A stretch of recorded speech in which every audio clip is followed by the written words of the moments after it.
Are you tired of getting stuck trying to log into your Zoho Mail account? Learn the exact 5-click method to log in instantly.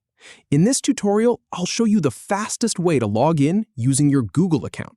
Follow these simple steps. Start by clicking the Sign In button in the upper right corner of the page.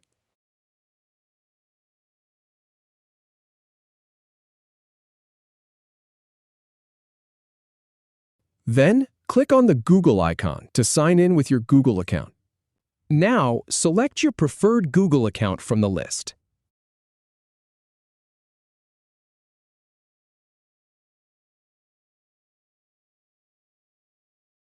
Once you're signed in, click on the All Apps icon in the top left to see all available apps.